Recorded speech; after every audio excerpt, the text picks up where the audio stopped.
Good afternoon, everyone. Good afternoon and welcome to our celebration of Doug's life.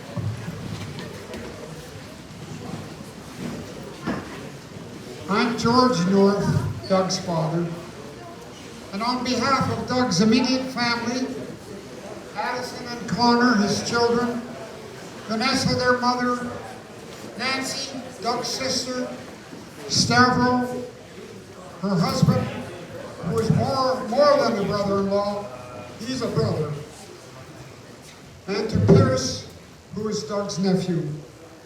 We all welcome you, and of course, Dorothy and myself. Thank you so much for being here today. And a warm, warm welcome to all, especially those who traveled a great distance to be with us. We even have folks here, our relatives here from Virginia, USA. Also, I'd like to say hello on the video that's being made to our British cousins who are joining us via the internet. I'd like to say again a special thanks to our dear friends Kim and Tony, to cousin Laurel Marie and her husband Chris, and to the Thistletown Lions who have helped us set this all up. Just a moment, I had people asking me about this hall.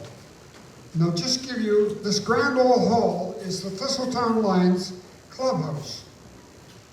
It is a heritage building from the 30s and 40s. It's owned by the city, but it's managed by the Lions. It was originally Pine Point Golf and Country Club back in those days. Unfortunately, it met its demise when the Highway 401 split the golf course in half. Thanks to Lions Sandra Reed and George Bonifant and Brian the custodian here, who have helped us put this together for today's event. And also very special thanks to the Toronto Mississauga Fire Service pipe bands.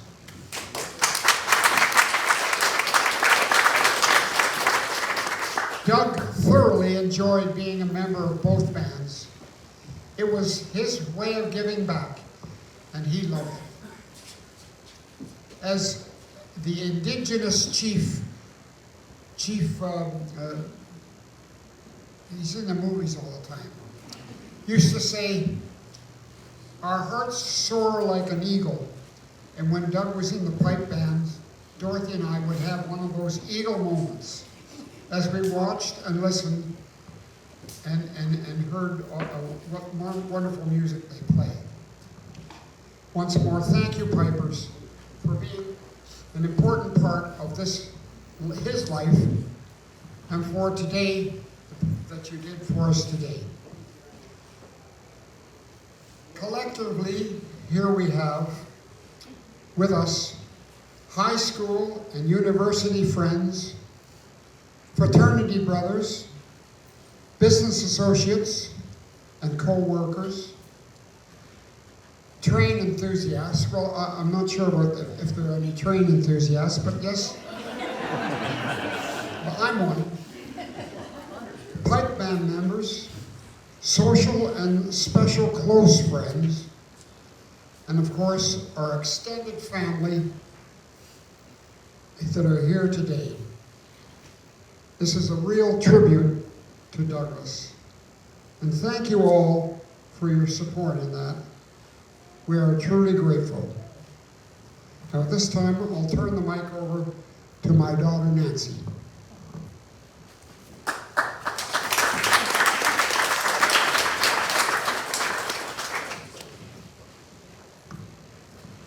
Good afternoon, family and friends. I'm overjoyed to see so many of you here to celebrate the life of my big brother, Doug.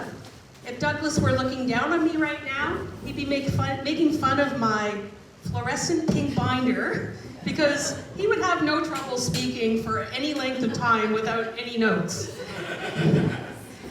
So you'll have to bear with me. I'd like to take you back a few years to relive some amusing and beloved childhood memories that we both shared. From the moment my brother held me on his lap for the first time, he announced to my parents, "Finally, I've got a somebody." He was indeed my first playmate. I remember missing him when he went off to school and wanting to be wherever he was, which understandably could be a tad frustrating for a busy 5-year-old boy with places to go and people to see on a tricycle. But he'd answer all my questions, and he even put up with my doodling in his picture books while he was at school, because he loved me and I loved him. He would welcome me crawling into his twin bed if I was having a scary dream or needed an escape to somewhere safe and warm. And at our cottage, we shared a bedroom till I turned 10. He claimed the top bunk. Firstborns usually get first dibs on those sorts of things, but that didn't bother me because he was close by and I was all right. Doug was your typical boy. He loved running Hot Wheels cars down the hallway with his buddy Richard DeFacendis. He liked riding his bike around the neighborhood, playing with electric circuits and motherboards, carving things out of wood, shooting targets with his BB gun, and fishing up north. He raced go-karts, which were a thing back when we were growing up, and played hide and seek most nights with every kid on our street in a 3-block radius. We were like pets off leash most nights in Bowman Heights, and what a beautiful world it was. Doug liked waking up early to watch all his favorite cartoons like Batman and the Thunderbirds. Anybody remember those? On a Saturday morning, and he loved trains, planes, and automobiles. At Halloween, he savored eating Mom's famous candy apples and Carolyn Berger's popcorn balls. A few of the neighbor friends will know what I'm talking about. His favorite costume was in grade 5 when he asked Dad if he could turn him into the Red Baron. A couple of boxes and some paint later, and voila, he was up and away. Doug took his first trip ever to San Francisco with Mom and Dad as a toddler. Ironically, he returned to California for many years in the telecom industry. He was always California dreaming. On family vacations, he marveled as we walked through glowworm caves together and was captivated by giant geysers erupting in New Zealand.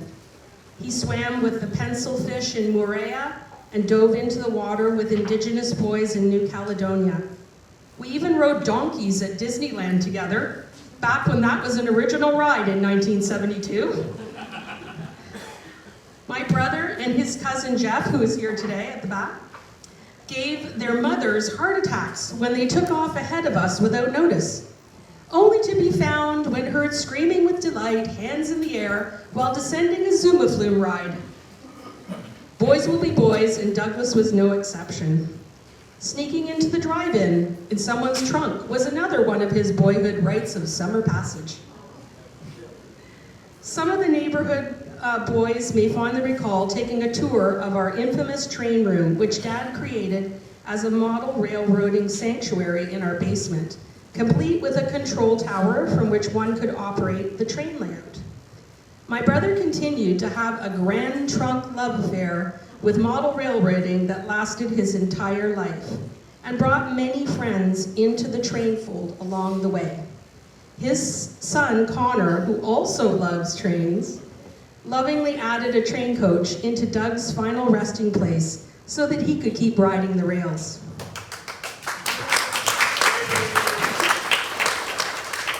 Doug was an active member of Cubs and Scouts. You may see all his badges hanging on the wall at the back in the frame.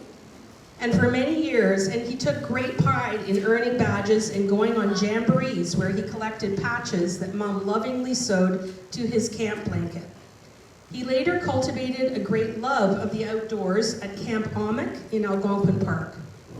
And he worked as a sailing instructor and canoe tripper there. His passion for sailing that began at Amick continued well into adulthood, and he even skippered his own sailboats around the Caribbean islands like Mustique and running into stars like Rod Stewart and Rachel Hunter. His friend Pete will attest to this passion for canoe tripping They traveled for many summers to Kepawah to sit in the stillness of nature, right up until last summer. You can see his own hand-carved paddle, which is engraved and made by him by hand, which is on the fireplace, so take a look at that before you leave. Doug was an inquisitive young man and enjoyed debating and public speaking, which he refined with help from the Optimist Club. He was a bit of a know-it-all and a class clown, and enjoyed entertaining anyone who would listen to his jokes, impressions, and comedy routines from Monty Python. He even played Romeo in the high school play Romeo and Juliet, and would be practicing frequently at home, "Juliet, wherefore art thou?" He loved getting enrolled and had fun running with it. He was not afraid to get on stage and speak, skills that he explored in his 20s when he considered running for politics.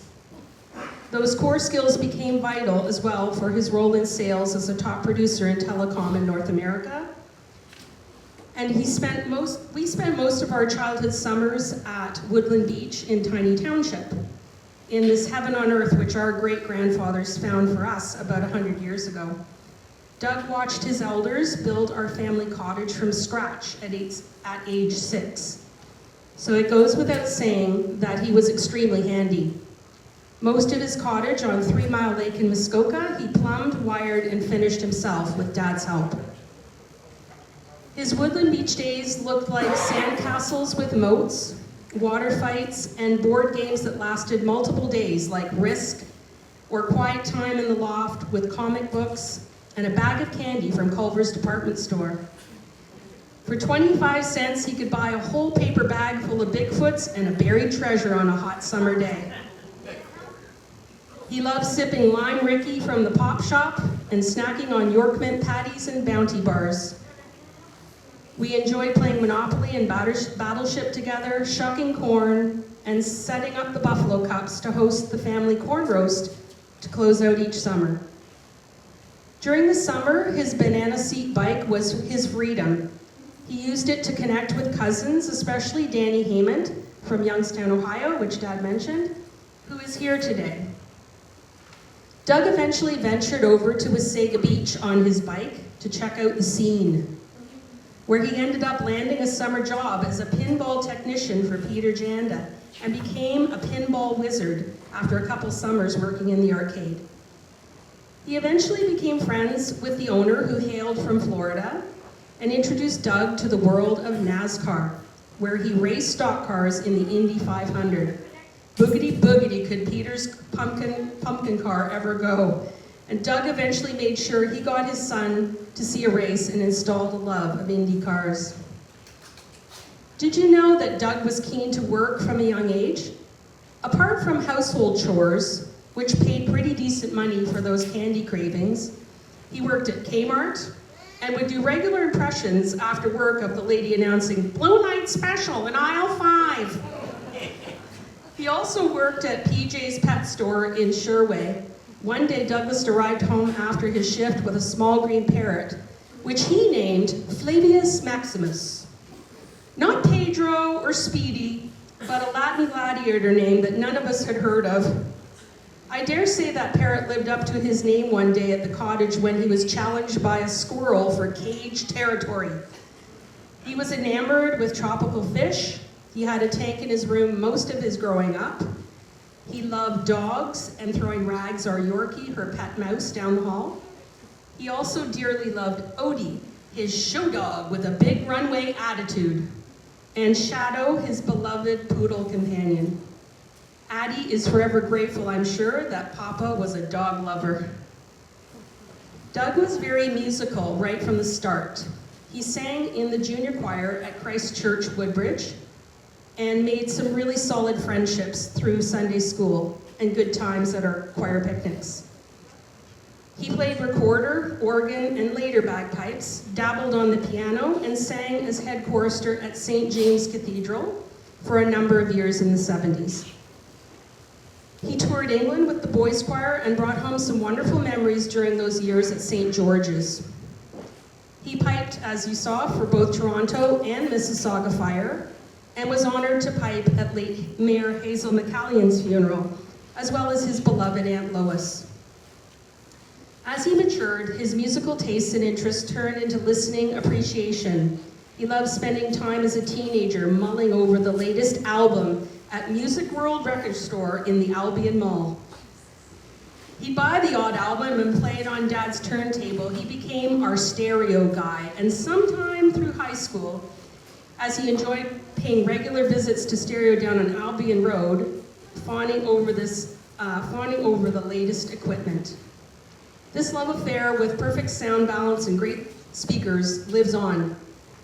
Doug's vinyl collection might be over 500 albums and is a remarkable reflection of who he was over the years. From early albums like Pieces of Eight to his jazz era and so many more like Toto and Boston. But throughout, Doug not only loved to listen to music, this kid loved to dance. He was Disco Doug before he became purely a house music man. How many of you remember him showing you his famous cockroach killer dancing shoes? Can I see a show of hands? They became legend. Doug loved the idea of DJing and would create reel-to-reels for house parties with all the latest hits from CFTR and CFNY. He and Matt Story could swap a lot of favorites, I'm sure. He had our basement set up for surround sound before that was even a thing. 4 speakers in each corner of the rec room to create the perfect vibe and a dance floor in the middle. He held some epic 80s parties, complete with giant 10-foot-long submarine sandwiches from Shopsies, which Mom cut up at the end of the night to help everyone sober up a bit. What can I say? It was the 80s. During high school, the Fantastic Four, Doug, Wayne, Gareth, and Michael, were inseparable at North Albion Collegiate. If you see pictures of Doug with 3 other guys, that's them. Photography club, Dungeons and Dragons, house parties, epic vacations to Eleuthera, and Christmas Eve parties at the McGrattans, where each guest delighted in bringing a new mini wind-up toy as entertainment. They were best men for each other's weddings and there for each other through thick and thin. My brothers from another mother, thank you for being here today and acting as Mom's Geek Squad on demand. You are so appreciated by the North family. Doug's tux with the wingtip collar shirt was always at the ready. He and his other close friend, John Wakeland, even filled in as dates for hire last minute for my Branksome prom. No strings attached, just 2 boys who knew how to dress the part and make you have a good time. Fun fact, he and John used to pretend to be these 2 French-Canadian dudes named Jean-Guy and Jean-Claude, so they could pick up chicks while in Buffalo. True story. And blame it on the private school days. After fulfilling his duties as class president of North Albion, Douglas went off to Trent University in his VW bug named Grapefruit with Michael McGrattan, one of the Fab Four, to study history and political science. As usual, Douglas sought a leadership role as president of his college. He and Mike became intellectuals, smoking pipes and sipping scotch with professors and dons. It was truly a different era. When cancer struck him midway through university, a transfer was made to the University of Toronto so he could continue both studies and treatment. And thanks to the switch, Douglas discovered fraternity life and joined Phi Delta Theta. You'll see his jersey and handmade scarf on the back wall. He loved his fraternity brothers and sought new leadership roles as a proud chapter advisor, frequently working both sides of the border. Douglas was always up for a good party, and so we felt it was fitting to throw one in his honor today. Whether you are a school friend, a neighbor, a relative, a camp friend, a fraternity brother, a university friend, a Piper friend, or a colleague, I'm sure we can all agree that Doug had a smile and an energy that would fill a room and bring some sort of joy just being around him. He was interesting to talk to and was interested in talking to you. He would always greet my Greek father-in-law, who spoke broken English, with a warm, "Tikanis, George, Kala," whenever he saw him, to make him feel welcome. He didn't speak Greek, but he could say at least 2 or 3 words or phrases in at least a half a dozen languages, and knew when to crack a pun just to break the ice in any conversation. My brother used to remind me, after he survived cancer at 21, "Carpe diem, Nancy," if I was being a bit too studious. Let me tell you, this somebody is very grateful to have had her someone to liven things up and keep it interesting. You'll notice several candy bowls around the room. Help yourself and remember all the sweet memories you shared with Doug over the years as you reminisce about Doug or Dougie or whatever name you knew him by during your friendship with him. Drink a cheers to him and take away all those wonderful memories. Here's to you, BG boy. Thunderbirds a go.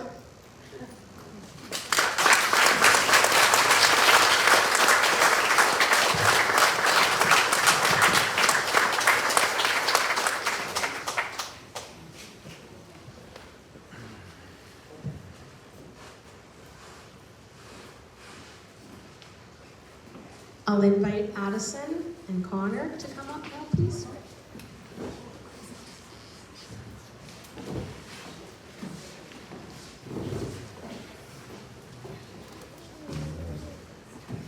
God, I don't know how I'm following that one up. That was a whole novel there. I don't know what's left to say, honestly. I just wanted to thank everybody for coming out today and being here to honor my dad.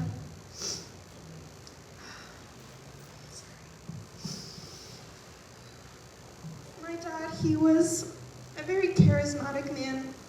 And he could walk into any room and make a friend. Didn't matter who you were, he had this natural way of connecting and making people feel comfortable, like they belonged. People were drawn to him because he was a genuine, warm person who was always himself. He always made everything fun, whether it was putting on an accent that were sometimes questionable, cracking a joke, or telling one of his many stories. He had a gift for turning ordinary moments into fun memories. But my dad wasn't just fun and charismatic, he was also incredibly smart.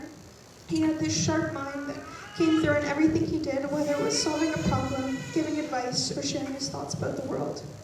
He made people laugh and think, and he combined his intelligence and humor, and that's what made him so special.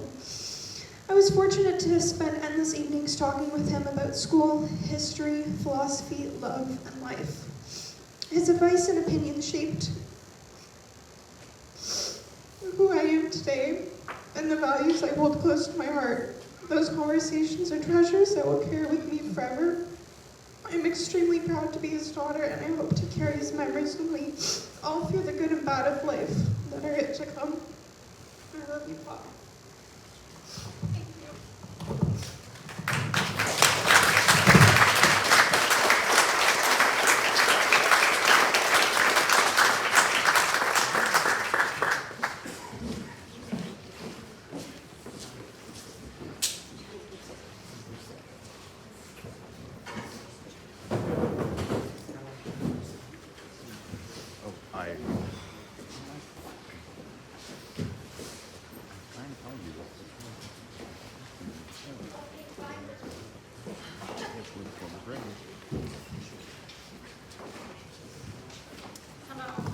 Hello, my name is Elizabeth Abitissian, and I want to thank you all for being here today to remember and celebrate the life of my dear nephew, Douglas George North. I say nephew with all my heart, though I came into his life through his marriage to Vanessa. The truth is, family isn't just about blood. It's about love, connection, and the moments we share. From the day I met Doug over 30 years ago, he made me feel like I had always been a part of his story. Doug had a way of making people feel at ease, whether it was his smile, his quick wit, his extensive knowledge of travel and cultures, or the way he'd ask you how you were and genuinely wait for the answer. He could light up a room without even trying, and his warmth drew people in. One of my favorite memories of him is when he and Vanessa were going through IVF treatment, and he asked for my help. My role was to be on call whenever he got the call from Vanessa that he needed to be in New Jersey for the next steps. When I got the call, I put on a stork hat I had made, picked him up, and off we were booting down the highway, on our way to the Buffalo airport. I so remember our laughing as people looked at us. Doug didn't help. As we passed the rush hour cars, he pointed to my hat, making funny gestures, the crazy one. It was also a time of great hope and happiness for Doug. He shared with me how excited and blessed he felt knowing he was going to be a father. It is a memory that still warms my heart, makes me smile, and I think it always will. What I admired most about Doug was his humor. He could break out into a variety of ethnic accents at the most hilarious and sometimes inappropriate times. Even in his most challenging moments over the past 2 years, he showed grace and strength. He taught us, without meaning to, that life is about the connections we make and the love we give. Today, we feel the deep ache of his absence, but I also believe that every person here carries a piece of him, in the way we remember his laugh, in the way we tell his stories, and in the way we will live our lives moving forward. Doug, you will always be loved, always be remembered, and always a part of this extended family. We thank you for the gifts of Addison and Connor. You asked me many years ago to stand at the altar the day they were christened as their guardian. I stand here today with them. Sorry, and will continue to do so for them and to always honor your memory. Thank you.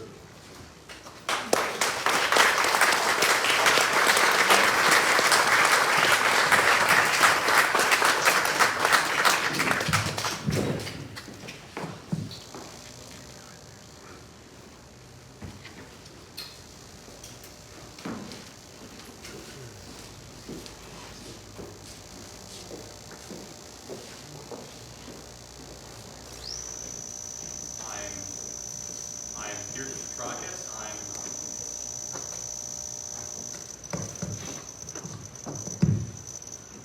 I'm Peter Petrakis. I'm my Uncle Doug's nephew, and I'd like to share the lyrics to Frank Sinatra's song "My Way," which was a favorite of my Uncle Doug's as a tribute to him. And now the end is near, and so I face the final curtain. My friend, I'll say it clear. I'll state my case, which I'm certain. I've lived a life that's full.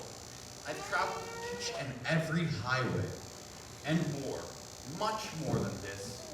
I did it my way. Regrets, I've had a few, but then again, too few to mention. I did what I had to do, and saw it through without exemption. I planned each charted course, each careful step along the byway, and more, much more than this, I did it my way. Yes, there were times, I'm sure you knew, when I bit off more than I could chew. But through it all, when there was doubt, I ate it up and spit it out. I faced it all, and I stood tall and did it my way. I've loved, I've laughed, I've cried, I've had my fill, my share of losing. And now, as tears subside, I find it all so amusing. To think I did all of that, and may I say, not in a shy way. Oh no, not me. I did it my way. For what is a man? What has he got? If not himself, then he has not. To say the things he truly feels, and not the words of one who kneels. The record shows I took the blows and did it my way. Yes, it was my way.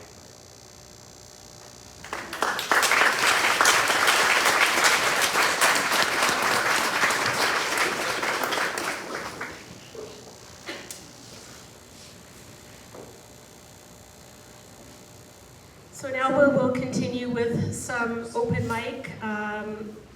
Peter Black, are you in the room? And we'll open it up if anyone else should like to come up and say a few words once Peter has spoken.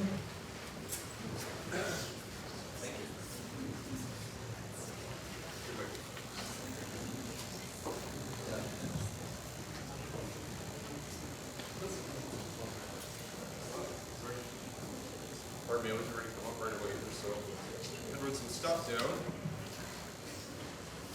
Glasses in there.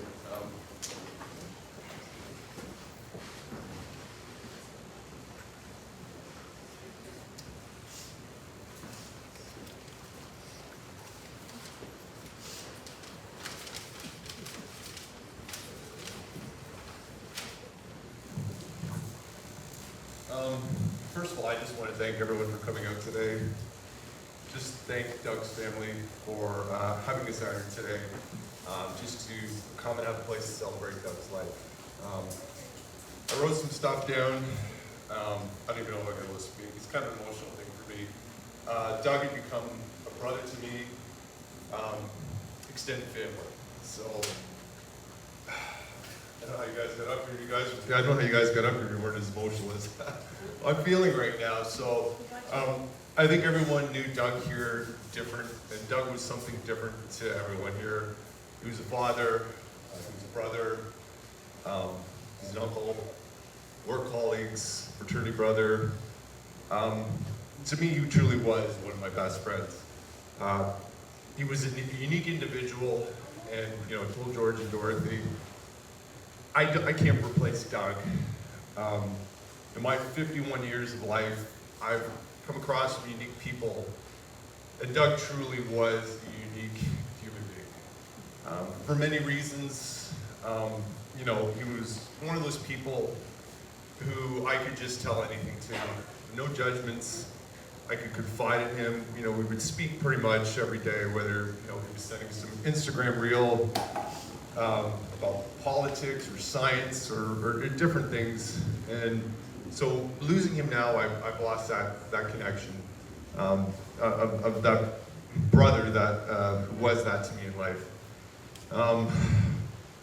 I spent a lot of time up at Doug's cottage. I was fortunate enough to experience this beautiful space that he had built for his family, that he had hoped that Addison and Connor would have going forward to raise her family. And it truly was a special place for anyone who had been up there. And as Addison will tell you, and my friend Chris there, they make fun of us because when sunset would come, we go running down like a couple of idiots with their drinks just to sit on the dock and really watch the sunset, because it was such a remarkable space and place to be. There was a funny story. The moment I walked into Doug's cottage, he had this sign up on the wall and it said T Lake. And it was an antique sign. If you knew Doug, he was in antiques. But it was very specific because my father was born in a northern community in northern Quebec. My grandfather settled from Slovakia. And no one's heard of Temiskaming or like Kippawa. And I looked at this sign and I'm like, how do you know T Lake? And he started going on about the history of the train station. I'm like, what a small world. And so, I said, well, I go back once a year with my dad still because we sold my grandfather's house. So, I was fortunate enough to share that experience with George and Doug's father-in-law. And every year since then, that first time in 2011, we go back up there fishing every year. And, that even was such a unique experience. And so we go out fishing at night, and coming back at sunset, we would just kill the boat. And we'd sit out on the lake in this wilderness, and we'd just sit and watch the sunset in absolute quiet. And Doug appreciated that. He was that one person I had in my life who, had this great sense of value for nature and an understanding of that. And I truly did miss having that with him this year. So one thing I will say, I don't want to speak too long, and those other people want to speak. I think a lot of people knew Doug in terms of his political views. And this isn't a statement about politics or anything, But one of the things that, as a friend I saw in Doug, he had changed a little bit of things about him in terms of how he viewed the world. And it was attributed to a few simple things and as core values. And what Doug had seen in the last few years had changed, and it had a lot to do with Doug really valued empathy, kindness, compassion, morality, right versus wrong. And his politics changed a little bit. That had nothing to do with policy or anything else. And it was a simple thing that as he got older, he really valued those things. And I have to say to you guys, that's the way you guys raised him. And that's the way my parents raised me. And Doug had really grounded himself later in life because of how you guys raised him. And he had seen how the world had changed. And to him, these were important things. And that's thanks to you guys. So I just want to thank you guys for giving us all the gift of Doug. My friendship with Doug would not have happened if it wasn't for you guys. And I truly have lost a brother. So thank you guys.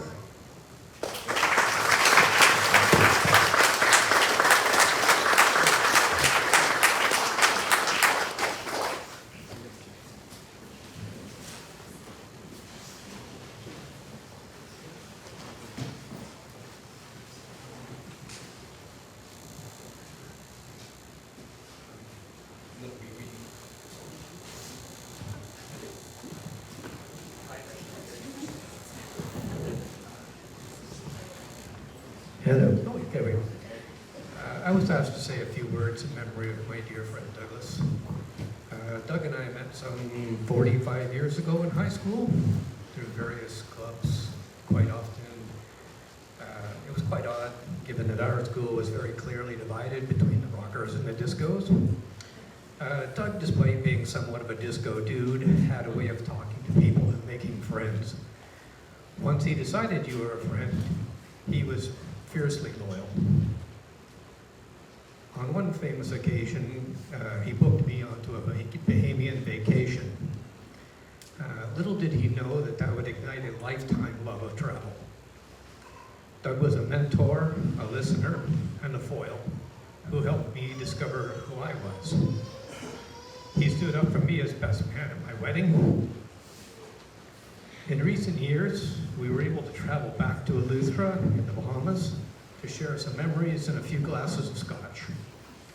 Shortly after returning from that trip, Doug learned that he had cancer again. That did not stop him. We immediately started making plans for a new trip, a new adventure to Curacao. While in Curacao, Gareth and I could see how much of a toll it was taking on him to be there. In spite of that, we still had a few Doug moments. You all have your own interpretation of that. Douglas knew time was short, and we still tried to make the most of that time.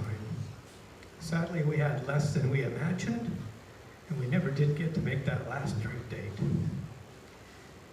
There are a million more stories, and each of you have stories that make you all smile.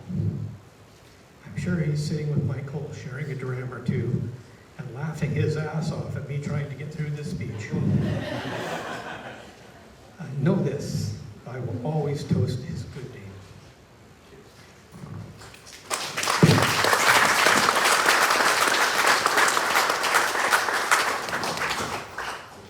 We would invite anyone else who may wish to come up and share a few words to come up now. Is there anyone?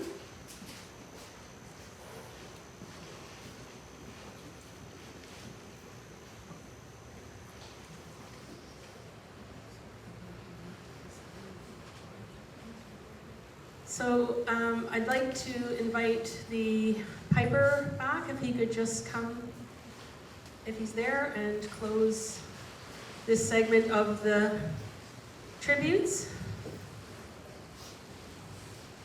And afterward, if you would like to have a wee dram of scotch, we have that in the basement, or a glass of wine and beer, and continue on with your reminiscing about Doug.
yourselves. We're here as long as you're here.